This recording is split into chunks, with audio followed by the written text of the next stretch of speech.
უწყვეტ პროტესტს რაც მოაქვს, ამის გაზომა შეიძლება იმითაც რაც ხდება შიგნით და იმითიც რაც ხდება გარეთ. საგარეო პოლიტიკაზე თქვენ უკვე ისაუბრეთ.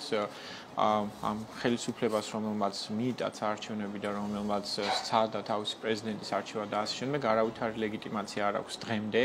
რაც დასავლური სამყაროსგან, ხოლო რაც ხდება შიგნით არის ის, რომ პროტესტი ფართოვდება და მოიცავს სხვადასხვა წრეებს. დღეიდან უკვე დაიწყო როგორც ჩემთვის ცნობილია ამზადება გაფიცვისთვის, ჯერ 15-ში 3 საათიდან იქნება ნაწილობრივი გაფიცვა, ესე რომ ვთქვა და შემდეგ უფრო და უფრო მეტად მოიკიდებს ცხადია ფეხს და ჩვენ მივიღებთ სულ კოლაფს იმ სისტემებისა, რომელიც ამ ხელისუფლებას სჭირდება თავის თუნდაც ელემენტარული შიდა ლეგიტიმაციისთვისაც კი. ამიტომ ყოველ დღე როცა იკეტება რუსთაველი არის კიდევ ერთხელ ნათქვამი ქართველი ხალხისგან იმისა, რომ ისინი არ შეეგუებიან უდანაშაულო ადამიანების ჯდომას ციხეში, ისინი არ შეეგუებიან არჩევნების მთავარი სამოქალაქო უფლების მიტაცებას, რომ ჩვენ გვინდა ცხოვრება თავისუფალ ქვეყანაში. ხო, და ფაქტი არის ისიც, რომ ესე ვთქვათ, საცივმაც, როგორც იყო ამის მოლოდინი, ვერ შეუშალა ხელი ამ პროტესტს, პირიქით მივიღეთ გაცილებით უფრო კრეატიული გადაწყვეტები ამ პროცესის გუშინ ბაკურიანში იყო მაგალითად საპროტესტო სრიალი, ძალიან ლამაზი იყო ის კადრები, ესე ვთქვათ, საქართველოს და ევროკავშირის დროშით მოსრიალე ხალხის. რატომ ვერ მიდის ეს სიგნალი ქართულ ოცნებამ და მაშინ როდესაც მიდის ეს სიგნალი დასავლეთში? ხო, მე არ ვიცი, როგორ შეიძლება პოლიტიკოსმა თქვას, რომ ქართული ხალხისთვის ყველაზე დიდი ფასეულობა საცივია, იმიტომ რომ ნამდვილად არ არის ასე და ნახეთ კიდევაც არ არის ასე, კიდევ უფრო დიდხანს იდგება ის ხალხი, რომელიც შეიძლება ამ რაღაცა ახალი წლების გამო გასული იყო თბილისიდან და ეხლა დაბრუნდება უკან, ხო? ხელისუფლება ეხლა გავს, ერთ-ერთი ცნობილი მიმი არის გავრცელებული ინტერნეტში, როდესაც ადამიანი ზის ცეცხლმოკიდებულ რაღაცას ასახავს და ამბობს, რომ this is fine, ამას არ აუშავს. ანუ ყველგან ირგვლივ საერთოდ არ უნდა გაიხედო არის კოლაფსი, არის რაღაცა კრიზისი და ასე შემდეგ და ამის სანაცვლოდ ხელისუფლება, ეს რაღაცა არალეგიტიმური ხელისუფლება, ამბობს, რომ ყველაფერი რიგზეაო და ისეთ რაღაცებს აქვეყნებს, როგორც არის დღევანდელი პოლიცსაბჭოს განცხადება. ხო, ვისთვის არის დაწერილი ესეც კი რთული გასაგებია, ხა რა თქმა უნდა, საერთაშორისო საზოგადოებას უბრალოდ გაეცინება ამ რაღაცებზე და შიგნითაც ადამიანებს, ვისაც აინტერესებთ, როგორ უნდა დაიხარჯოს ქვეყნის ბიუჯეტი, როგორი იქნება სოციალური პროგრამები შემდეგ წელს, რა რეფორმები უნდა ჩატარდეს ინფრასტრუქტურაში. არაფერი, ანუ ყველაფერის მიღმა, ანუ ქვეყნის მართვა დღეს არის რაღაცა მიშვებული ავტომატურ რეჟიმზე, რეალური მართველი ამ ქვეყანას არ ყავს. ეს ყველაფერი თვითდინებაზე არის მისული და ხელისუფლების ერთადერთი სურვილი არის ის, რომ რაღაცნაირად შექმნას იმის ილუზია, თითქოს ყველაფერს აკონტროლებს. ისინი ფიქრობენ, თუ საკმარისად იტყვიან ამას, საკმარისად არ შეიმჩნევენ, რომ რაღაც არ ხდება, ეს პრობლემა წავა, თავისით გაქრება. არ გაქრება და ჩვენ ამას ყველაფერს ერთად ვნახავთ. მეორე მხრივ, საბა რაღაც პროცესი, ესე ვთქვათ, პოლიტიკური პროცესი მიმდინარეობს, ხომ მაგალითად რჩებიან ადამიანები ციხეებში, ხომ დღემდე.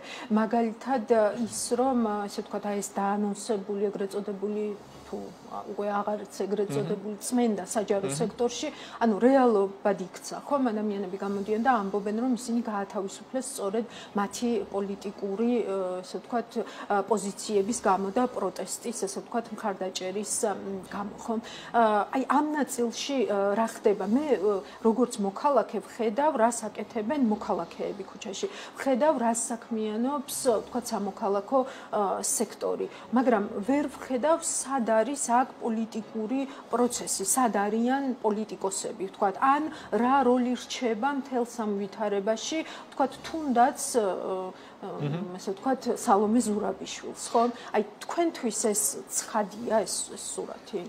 ძალიან რთული იქნება ამ მიმდინარე პროცესებთან დაკავშირებით თქვა, რომ ან რაც ხდება ის არის ძალიან ცხადი და ყველა მოთამაშეს კარგად ხედავს, ან შემდეგში რა იქნება. რაც შეეხება აი ადამიანებს, რომლებიც გაათავისუფლეს არა პოლიტიკურიც კი არა, სამოქალაქო პოზიციის გამო, იმის თქმის გამო, რომ არ შეიძლება ადამიანების დარბევა, აი ამის გამო გაათავისუფლეს, ხო? ეს რიცხვი რამდენადაც ჩემთვის ცნობილია, უკვე 100-ს უახლოვდება. ამდენი ადამიანი გაათავისუფლეს ახალი წლის წინა დღეებში და ახალი წლის დღეებში, ახალ წელსა და შობას შორის. ხო, ესეთი რამ, რა თქმა უნდა, არ მოხდა რამისთვის შეცვალეს კანონი და ჩვენ რასაც ვამბობდით, ის ახდა ფაქტობრივად რეალობად იქცა. ჩვენ ვამბობდით, რომ ხალხო ამ კანონს გიცვლიან, საჯარო სამსახურის შესახებ კანონს, იმისთვის, რომ თქვენ გაყარონ და ჩაგანაცვლონ პარტიული მუშაკებით. ეს დაიწყო, ჯერ დაიწყო საჯარო რეესტრში, შემდეგ უკვე სხვადასხვა სტრუქტურებშიც მიმდინარეობს და კიდევ ერთხელ მინდა ამის თქმა, რომ თუ საჯარო მოხელეები არ გამოხატავენ სოლიდარობას, თუ ისინი არ გაერთიანდებიან პროფკავშირებში, თუ ისინი უფრო ხმამაღლა არ დაიწყებენ ლაპარაკს, რაც იქ ხდება, მაშინ მათ თითოეულ მათგანს მიადგებიან, ეს არ იქნება არანაირი პრობლემა, იმათაც მიადგებიან, ვინც ახლა ჩუმად არიან, თუმცა საკმარისი რაღაცა ქება არ გამოუხატავთ ხელისუფლების რაღაცა პოზიციების მიმართ, ხო? ანუ იმათაც მიადგებიან. ამიტომ ერთ-ერთი გზა იმისა, რომ მათ შეინარჩუნონ ის შესაძლებლობა, რომ ემსახურონ სახელმწიფოს ხალხს თავის საჯარო მოხელის სტატუსით, არის ის, რომ ამოიგონ ხმა და გააგრძელონ ამ ყველაფერზე ლაპარაკი, ისაუბრონ იმაზე, რაც ხდება რეალურად სახელმწიფო სისტემებში, რა კორუფცია და ნეპოტიზმიც არსებობს. ამის მიღმა ეს, რა თქმა უნდა, რა კი სამოქალაქო პროტესტია, პოლიტიკოსების როლი შედარებით უფრო ნაკლებია, პოლიტიკოსები ხარ რასაც უნდა აკეთებდნენ, არის ის, რომ უსმენდნენ ხალხს და ასრულებდნენ ხალხის დაკვეთას, იყვნენ უკანა რიგებში, პირიქით გადასულები და ხალხი თვითონ წარმართავდეს ამ პროცესებს. პოლიტიკოსებმა რაც უნდა გააკეთონ, არის რომ ერთად იყვნენ, ისაუბრონ და დაგეგმონ რაღაც პოლიტიკური პროცესები, რაც უნდა წარიმართოს მას შემდეგ, რაც ჩაინიშნება ახალი არჩევნები, რის გარეშეც ეს პროცესი, ეს კრიზისი პოლიტიკური ვერ გადაიჭრება. აქეთ უნდა ვიაროთ. მათ უნდა მიმართონ ყველა შესაძლო გზას, რაც იქნება თუნდაც საერთაშორისო პარტნიორებთან საუბარი, იმისთვის, რომ სათანადო დახმარება მომდინარეობდეს ქართული ხალხისთვის. მათ უნდა ელაპარაკონ ბანკებს, მათ შორის და სხვა იმ ბიზნესებს, რომლებმაც უნდა მისცენ თავიანთ თანამშრომლებს შესაძლებლობა, რომ მიიღონ გაფიცვებში მონაწილეობა, ხოლო ბანკებმა გადარიცხონ რაღაცა თანხები ჯარიმების ფონდში, რომლებსაც ალბათ კიდევ უფრო აქტიურად დააკისრებენ მოქალაქეებს და ასე შემდეგ. ერთ სიტყვით პოლიტიკოსებმა ხელი უნდა შეუწყონ იმ პროცესებს, რომელსაც ხალხი თავისი თვითორგანიზებით ისედაც აკეთებს და მიაღწიონ იმას, რომ არც ერთი ადამიანი, რომლებიც არიან ციხეში ამ დროისთვის არ დარჩენ დაცვის გარეშე, არც ერთი ადამიანი, რომელსაც გაათავისუფლებენ ფინანსური დახმარების გარეშე არ დარჩნენ, ხოლო ქართულ ხალხს მუდმივად ხარდაჭერას უცხადებდნენ ჩვენი საერთაშორისო მეგობრები ქვეყნის გარეთ. საბა რეალურად ეხლა ჩვენ გვაქვს სურათი, როდესაც ბიძინა ივანიშვილი არის დასანქცირებული. მაგრამ რეალურად ამ დასავლეთის ამ გადაწყვეტილებას ქართული ოცნების, ესე ვთქვათ, ქცევაზე რაიმე მნიშვნელოვანი გავლენა არ მოუხდენია, თუ არ ჩავთვლით იმას, რომ გლობალური ომის პარტიას უფრო ჩაშლილად წარმოგვიდგენენ deep state-ი, ესე ვთქვათ, ვინ პირველია, ვინ მეორე და ასე შემდეგ, ხო? მაგრამ სხვა კუთხით, ესე ვთქვათ, რაც შეიძლებოდა რომ მოლოდინი ყოფილიყო, ანუ ეს, ესე ვთქვათ, არ მოხდა. პირველი რატომ და მეორე მაშინ რას ხედავ გამოსავლა? პირველი ეს სანქცია ბიძინა ივანიშვილის დასანქცირება არის ალბათ ის, რასაც ვერც თვითონ თავად იფიქრებდა რომ მოხდებოდა, ვერც ქართული ოცნების მხარდამჭერები და ასე შემდეგ და ვერც ზოგადად საზოგადოება, იმიტომ რომ დიდი ხნის განმავლობაში ის განიხილებოდა როგორც ხელშეუხებელ რაღაცა ფიგურად, ხო? ხელშესახებია, ჩვენ ეს დავინახეთ და კიდევ უფრო მეტადად შეიძლება შეეხონ მის ფინანსებს, მის გავლენას და ასე შემდეგ. ეს სანქცია არის პირველ რიგში გამაფრთხილებელი, რადგან ეს სანქცია ჯერ არ გავრცელებულა მის ბიზნეს პარტნიორებზე, მისი ოჯახის წევრებზე და სხვა შესაძლო კავშირში მყოფ პირებზე. აი, ეგ თუ მოხდა, ეგ სანქციას უნდა დაადეს, ეს ნიშნავს, რომ რაღაცა ქონებები რომ მქონდეს სხვა ადამიანებზე გადაფორმებული ბიზნესები და ასე შემდეგ, რაღაცა ოფშორებში დამალული ქონება, იმასაც მიწვდება სანქციები. ეს არის გლობალური სანქციები და მორჩა ეს იქნება იგივე, რაც დაემართა მოლდოვის ყოფილ ავტორიტარ მმართველს პლახანიუკს, რომელიც აი ეს სანქციის დადების შემდეგ უეცრად გაიქცა ქვეყნიდან. ეხლა რაც უნდა გადაწყვიტონ ამ ადამიანებმა, პირველ რიგში ბიძინა ივანიშვილმა არის ის გაბედავენ თუ არა, რომ თავისი კერძო ინტერესები დააყენონ კიდევ ერთხელ უფრო მაღლა, ვიდრე არის ქვეყნის ინტერესები. თუ ამას გააკეთებენ, ისინი რისკავენ, რომ ზუსტად ესეთი სანქცია მიიღონ საპასუხოდ. რასაც ელოდებიან ჩემი შეხედულებით, თუ უბრალოდ ეს სპეკულაცია იქნება, არის ტრამპის ინაუგურაცია, რაზეც საუბრობდნენ კიდევაც, უბრალოდ თანდათან ხვდებიან იმას, რომ ეს არის ამერიკის შეცვლის, აი 20 იანვარი და ფიქრობ თუ არა, რომ იმდენად რა სიტყვა თქვა, გულუბრყვილოები არიან პოლიტიკური თვალსაზრისით, რომ მართლა სჯერათ, რომ შეიძლება ვთქვათ, უცებ ეს სანქციების პოლიტიკა რადიკალურად შეიცვალოს. ამისი რეალური მოლოდინი მათ ვერ ექნებათ. იმიტომ რომ ეს სანქციებთან დაკავშირებით და ზოგადად საქართველოს საკითხთან დაკავშირებით საერთო არის პოზიცია როგორც რესპუბლიკელებს შორის და რესპუბლიკელებს შიგნითაც აქვს უამრავი განაყოფი და ყველა ერთ აზრზეა, ისე დემოკრატებს შორის, რაც როგორც წესი არ ხდება ხოლმე არც ერთ საკითხზე, ჩვენ საკითხთან დაკავშირებით არსებობს, იმიტომ რომ ამერიკელი ხალხი არის ქართული ხალხის მეგობარი, ძალიან მარტივი საკითხი, ამიტომ ეს პოზიცია არ შეიცვლება და ის რომ ნენელა აანალიზებენ, რომ ეს არ შეიცვლება, არის გამოიხატება კიდევაც მათი განაცხადებიდან. თავდაპირველად ისინი ამბობდნენ, რომ აი 20 იანვრიდან ყველაფერი დაალაგდება, შემდეგ დაიწყეს ლაპარაკი, რომ აი 20 იანვრის შემდეგ შეიძლება თვეები დაჭირდეს ამას და ეხლა უკვე მათი პოლიცსაბჭოს განცხადებიდან ხედავთ, რომ არა აი ტრამპმა შეიძლება deep state-თან წააგოს რაღაცა ბრძოლაო და შეიძლება აი მაინც არაფერი არ გვეშველოსო.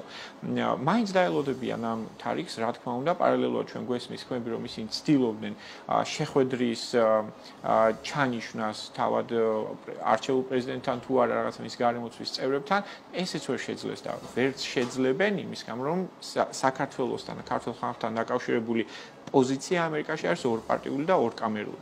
შესაბამისად, 20 იანვრის შემდეგ სანქციებთან დაკავშირებული ვითარება არ შეიცვლება და კიდევ ერთხელ მოუწევთ მათ იმისი გაანალიზება, რომ გადასაწყვეტი აქვთ.